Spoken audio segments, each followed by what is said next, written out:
Smash that subscribe button, leave a comment if you dare, and hit like because tonight's story is about criminals who almost walked away clean.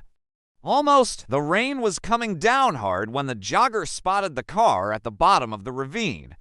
Headlights off, engine cold, half hidden by pine trees just outside a quiet mountain town in Oregon. At first, it looked like an accident. Then the smell hit metallic, unmistakable, blood. By sunrise, the area was crawling with state troopers and county deputies.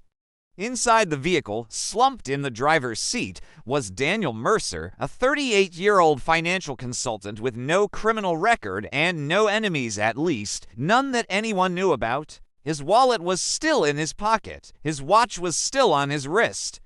No signs of a struggle inside the car, but there was a single gunshot wound behind his right ear, clean and precise. This wasn't a robbery. This was an execution.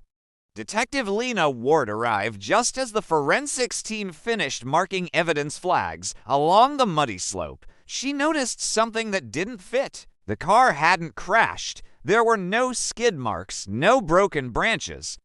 It had been gently rolled into the ravine after Mercer was already dead. Whoever did this wanted it to look accidental, but not too closely. Mercer's life, on the surface, was painfully ordinary: married, one child, a house in a quiet suburb. He worked for a mid-sized investment firm and handled accounts for small business owners. His wife, Emily Mercer, was cooperative but eerily calm during questioning. She said Daniel had worked late the night before and never came home. No arguments, no threats, nothing unusual. But investigators quickly learned Daniel Mercer had been hiding something. A forensic sweep of his phone revealed multiple burner numbers discarded, wiped clean, but still recoverable. Then came the witness. A gas station attendant remembered seeing Mercer's car around 11:40 p.m., less than an hour before the estimated time of death.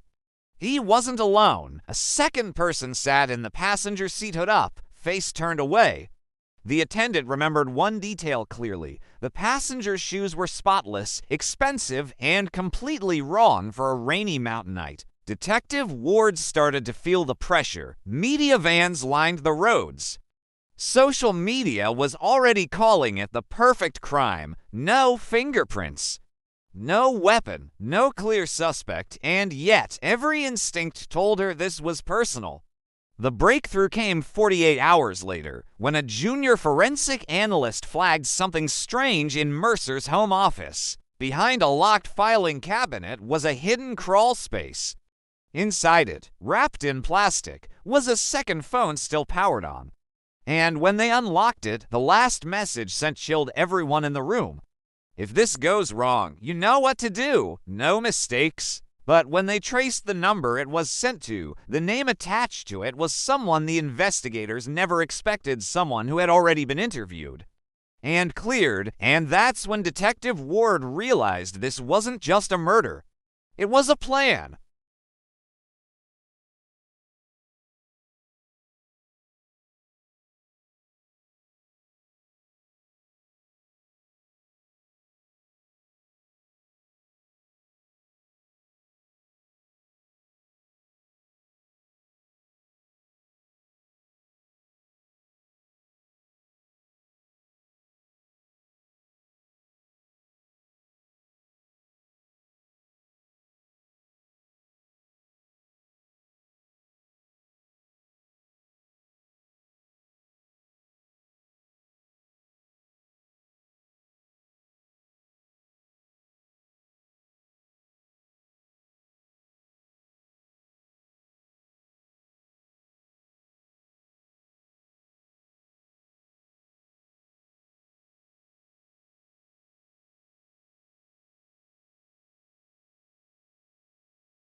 Someone else had been there. Someone who knew about the phone.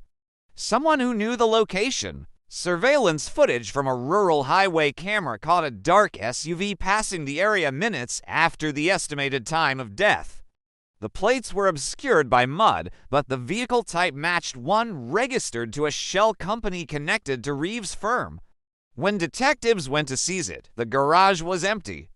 The SUV had been reported stolen just hours earlier.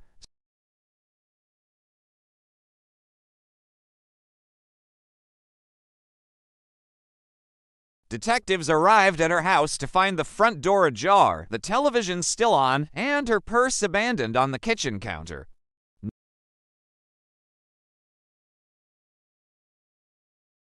Now, it wasn't just about a dead man, it was about a missing woman who might know too much. The media frenzy exploded. Headlines screamed about a killer still on the loose.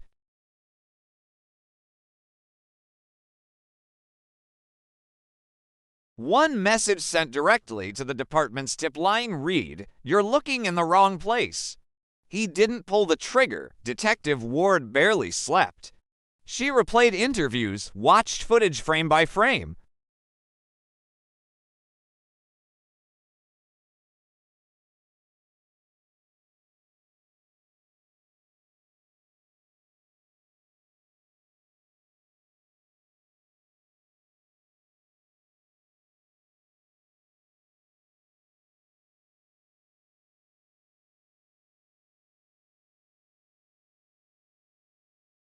He'd remembered something else. The passenger's voice, soft, controlled, female. That detail changed everything. Investigators re-examined phone records tied to Mercer's wife and found something she'd never mentioned. Emily had been communicating with the same burner numbers as Daniel. Long calls, late nights, deleted messages. She wasn't just a bystander. Before detectives could act on the discovery, a patrol unit radioed in from the outskirts of town.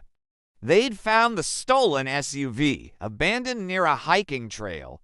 Inside was a single item left behind on the passenger seat, Emily Mercer's phone. And in the back seat, barely visible beneath the floor mat, was a dark stain that forensics would later confirm was blood. But it wasn't Daniel's. It belonged to someone else, and whoever it was still alive when it got there. Forensics confirmed what everyone feared. The blood in the SUV belonged to Michael Reeves. He wasn't dead, but he was badly injured. That discovery detonated the investigation.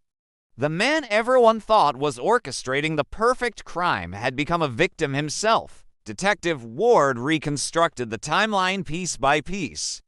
Daniel Mercer hadn't been planning to disappear. He'd been planning to expose everything. The hidden phone wasn't for secret deals, it was insurance. Daniel had uncovered years of financial fraud inside their firm, a slow siphoning of investor money routed through offshore accounts. The architect wasn't Michael Reeves alone. He'd had help, someone trusted, someone invisible, Emily Mercer. Confronted with the evidence, the story finally surfaced. Emily had discovered the fraud months earlier while handling household finances.